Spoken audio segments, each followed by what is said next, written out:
நாகப்பட்டினம் மாவட்டத்தில் உள்ள ஐடிஐ மைதானத்தில் 200 கோடி ரூபாய் மதிப்பீட்டில் 38,956 பயனாளிகளுக்கு நலத்திட்ட உதவிகளை வழங்கிய பின் முதலமைச்சர் மு க ஸ்டாலின் உரையாற்றுகிறார். அதனை இப்போது பார்க்கலாம். பணிகள் முடிக்கப்பட்டிருக்கு. 80 திருக்கோயில்களுக்கு குடமுழுக்கு நடத்தி முடிக்கப்பட்டிருக்கு. 55 மருத்துவ கட்டமைப்பு செய்து தரப்பட்டிருக்கு. இதெல்லாம் செயல்படுத்தப்பட்ட திட்டங்கள் என்றால், செயல்படுத்தப்பட இருக்கக்கூடிய திட்டங்களை சொல்லணும்னா, நாகப்பட்டினத்தில் புதிய பேருந்து நிலையம் அமைக்கப்பட இருக்கு.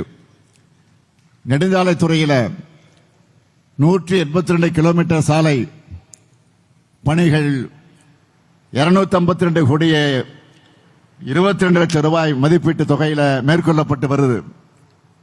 4 பேரூராட்சிகள் மற்றும் 6 ஊராட்சி ஒன்றியங்களுக்கு 1782 கோடியே 48 லட்சம் ரூபாய் மதிப்பீட்டில் கூட்டு குடிநீர் திட்டம் நடைபெற்று வருது.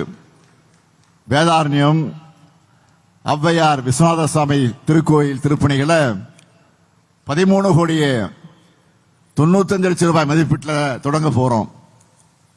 வேதாரண்யம் அரசு மருத்துவமனை 20 கோடி ரூபாய் மதிப்பீட்டில் தரம் உயர்த்தப்பட்டு அது பணி நடைபெற்று வருது. ஆற்காட்டு துறையில் 150 கோடி ரூபாயிலும், வெள்ளப்பள்ளத்தில் 100 கோடி ரூபாயில புதிய மீன்பிடி துறைமுகம் அமைக்கக்கூடிய பணிகள் நடந்துட்டு வருது. சாமந்தான் பேட்டையில் சிறிய மீன்பிடி துறைமுகம் அமைப்பதற்கான திட்ட மதிப்பீடு ஒன்றிய அரசினுடைய ஒப்புதலுக்காக அனுப்பப்பட்டிருக்கு.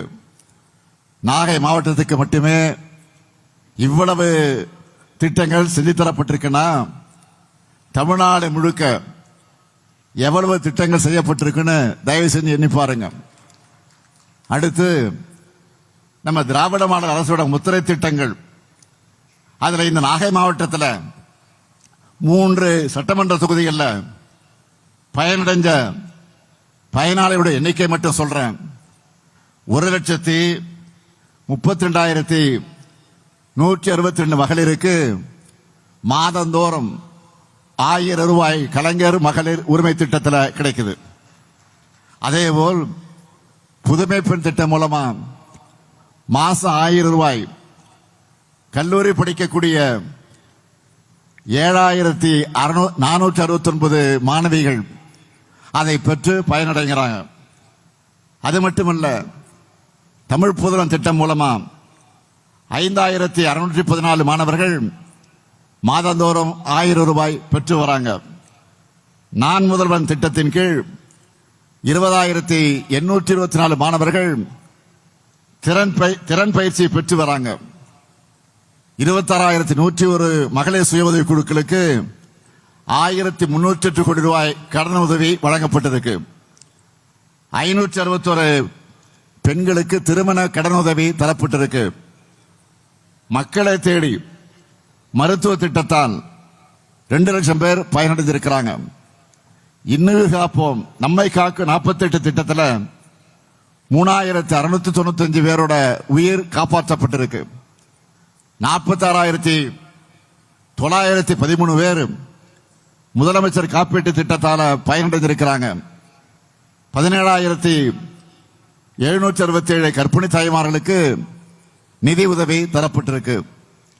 18,332 குழந்தைகள் காலை உணவு திட்டத்தில் பயன் அடைந்து கொண்டிருக்கிறார்கள். 31,953 பேருக்கு மனைப்பட்டாக்கள் வழங்கப்பட்டிருக்கு. 17,588 பயனாளிகளுக்கு 58 கோடியே 67 லட்சம் ரூபாய் அளவிலான நகைக்கடன்கள் தள்ளுபடி செய்யப்பட்டிருக்கு. மீன்பிடி தடை காலத்தில் மீனவர்களோட வாழ்வாதாரத்தை பாதுகாக்கக்கூடிய வகையில் ஏற்கனவே வழங்கப்பட்ட 4,000 ரூபாய் நிதி உதவி 8,000 ரூபாயாக உயர்த்தப்பட்டிருக்கு. இப்படி ஒவ்வொருத்தருக்கும் பார்த்து பார்த்து நம்முடைய திராவிட மாடல் அரசு நன்மையை செஞ்சு கொண்டிருக்கிறது. இத்தனை நன்மைகள் செய்கிறதோட இது மாதிரியான மிக பிரம்மாண்டமான நிகழ்ச்சிகள்ல உங்களை பார்க்கும்போது மேலும் சில அறிவிப்புகளை வெளியிடணும். அதையெல்லாம் விரைவா செஞ்சு கொடுக்கணும் என்று நான் நினைப்பது உண்டு.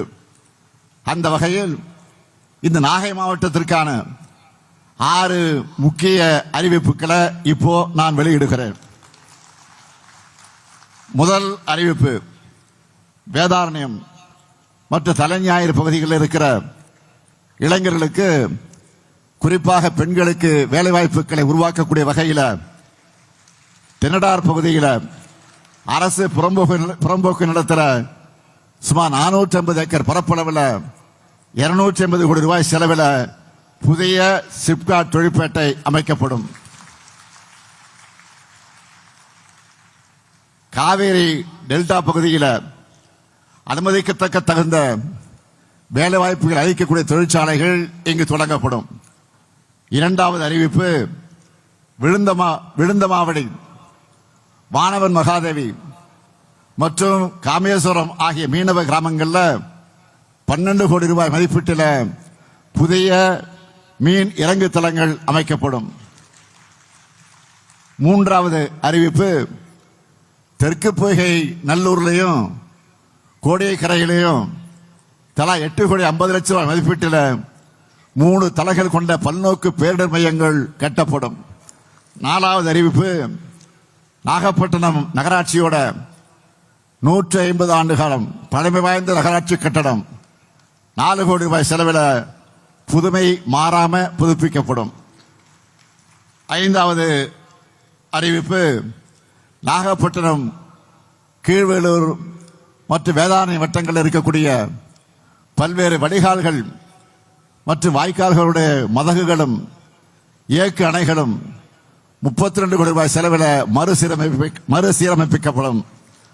ஆறாவது அறிவிப்பு, உலகம் முழுவதும் இருந்து வரக்கூடிய இஸ்லாமியரை மட்டுமில்லாம பல மதங்களை சார்ந்த மக்கள் வருகை தர நாகூர் தர்கா இந்த நாகை மாவட்டத்தில் தான் இருக்கு. இங்கிருந்து இஸ்லாமிய மக்களுக்கு மகிழ்ச்சி தரக்கூடிய ஒரு செய்தியை 6வது அறிவிப்பா வெளியிடுவது பொருத்தமாக இருக்கும் நினைக்கிறேன்.